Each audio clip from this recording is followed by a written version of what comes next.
जब सिस्टम किसी नौकरी की नोटिफिकेशन जारी करता है तो उन पेपर के डार्क ब्लैक अक्षर में हमें सब दिख जाता है कि इसमें सब कुछ काला ही होगा। अब तो ऐसा लगता है कि नोटिफिकेशन भी काले मन से ही निकाली जाती है। स्टूडेंट से एग्ज़ाम करवाने के नाम पर फ़ी वसूल की जाती है और फिर ना तो कोई वो एग्ज़ाम होता है और ना ही एग्ज़ाम पे चर्चा होती है, और हम स्टूडेंट के पास रह जाता है तो सिर्फ वही काले अक्षर।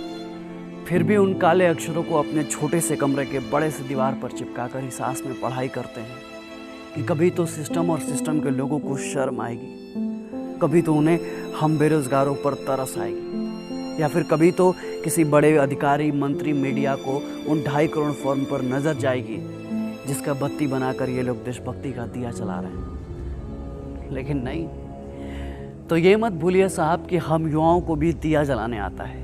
बत्ती को मसाल बनाने के औकात हम युवा भी रखते हैं, और जिस दिन उस मशाल को लेकर देश का युवा सड़क पर उतर गया ना, आपके काले मन और काले अक्षर का हिसाब किताब बराबर कर दिया जाएगा। युवा भारत की बात होती है तो सरकार और मीडिया चैनल सीना ठोक कर इतराते हैं, पर वहीं बात बेरोजगार भारत की आती है तो सरकार और बड़े बड़े मीडिया चैनल्स की बत्तीसी गुल हो जाती है। सनद रहे सरकार, ये एनालॉग नहीं डिजिटल इंडिया है।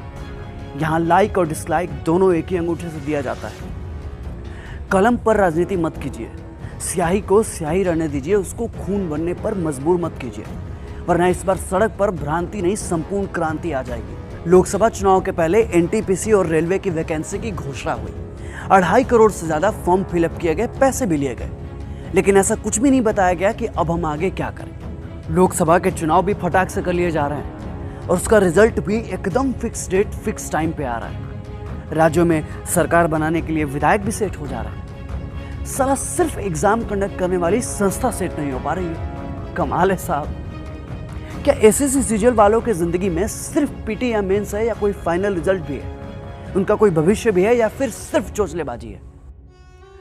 एक स्टूडेंट आपसे ये पूछता है कि आखिर कब तक सरकार और सरकारी आयोग हमारी जलती हुई जवानी को झुलसाते रहेंगे? आखिर कब तक हमारे जज्बातों को दरकिनार किया जाता रहेगा? आखिर कब तक हम अपने कैरियर को बनाने की जिद कैरी करते रहेंगे? 2017 वाला भी एसएससी का रिजल्ट अटका पड़ा है। 2018-19 का तो छोड़ ही दीजिए।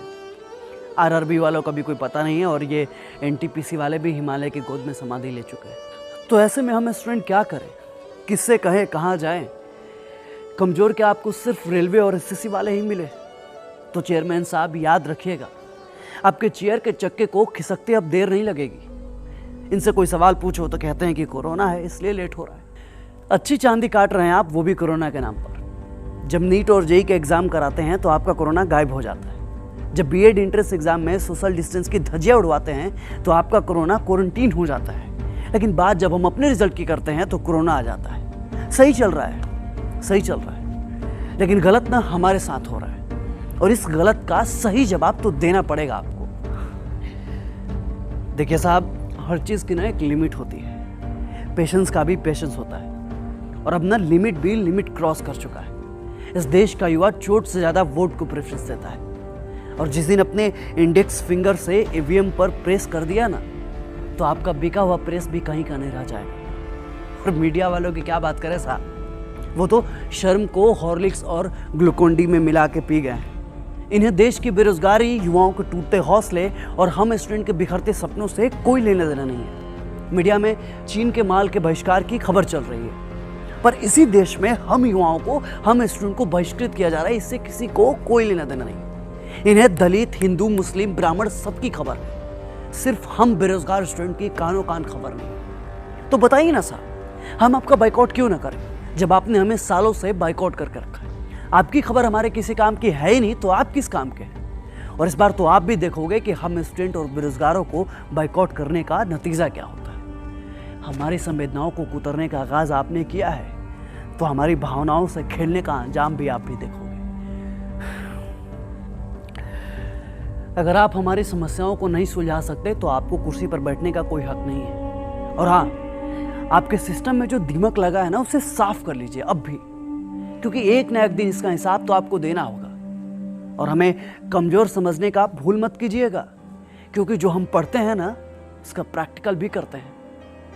हमें अपने अधिकारों को छीनने पे मजबूर मत कीजिए, क्योंकि हमें लोकतंत्र भी अच्छे से आता है और क्रांति भी। याद रखिएगा, जिस दिन देश का युवा पढ़ाई लिखाई छोड़ क्रांति पे उतर गया ना, आपके लिए बहुत मुश्किल हो जाएगी। सिस्टम की कुर्सी चरमरा जाएगी आपकी। और ये मत भूलिए कि लोकतंत्र में सत्ता का नशा ज्यादा दिन तक नहीं रहता, क्योंकि जो लोक है वही तंत्र है। क्यों तरसता है तू बंदे, जल्द ही बदलेगा मन।